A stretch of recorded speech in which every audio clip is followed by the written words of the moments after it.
Yechezk'el, chapter 14. Then certain of Israel's leaders came to me, and while they were sitting with me, the word of Adonai came to me, Human being, these men have taken their idols into their hearts, thus setting in front of themselves the stumbling block that leads to sin. Should I let them consult me at all?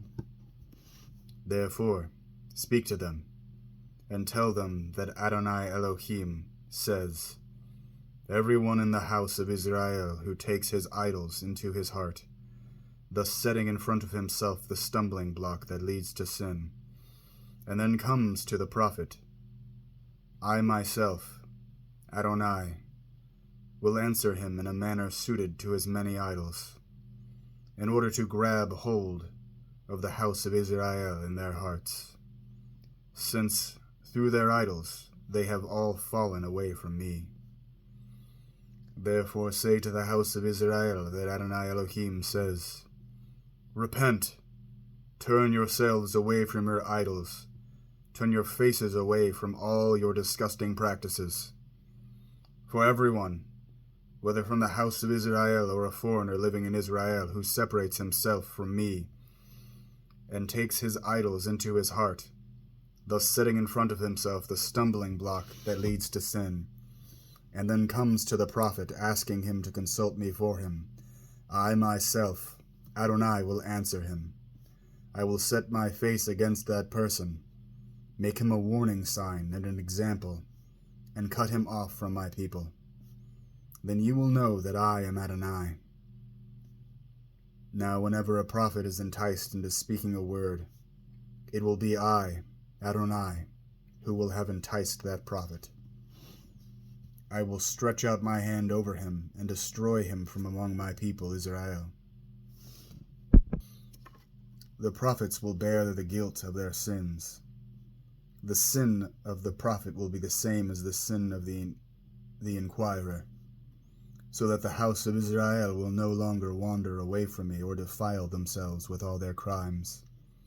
Rather, they will be my people, and I will be their God, says Adonai Elohim.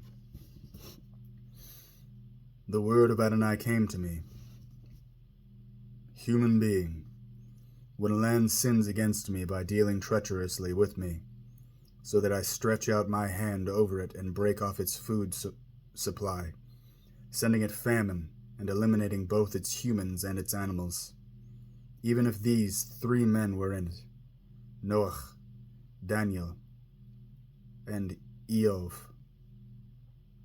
they would by their righteousness save only themselves, says Adonai Elohim.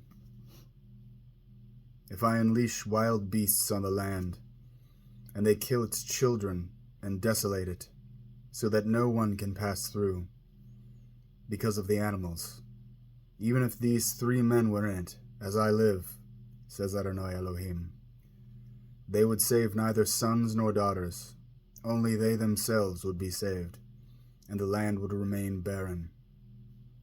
Or if I bring the sword down on that land, saying, Let the sword pass through the land, so that I eliminate both its humans and its animals, even if these 3 men were in it, as I live, says Adonai Elohim, they would save neither sons nor daughters, only they themselves would be saved.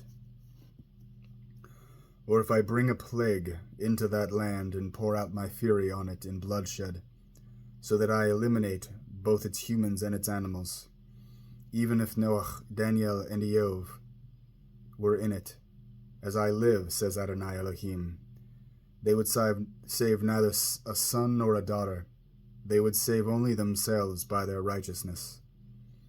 For here is what Adonai Elohim says, Even if I inflict my 4 dreadful judgments on Jerusalem, sword, famine, wild animals, and plagues, to eliminate both its humans and its animals, there will still be left a remnant in it to be brought out, including both sons and daughters. When they come out to you, and you see their way of life and how they act, then you will be consoled over the calamity I have brought upon Jerusalem, over everything I have done to it. Yes, they will console you when you see their way of life and how they act. And you will understand that it was not without good reason that I did what I did in Jerusalem, says Adonai Elohim.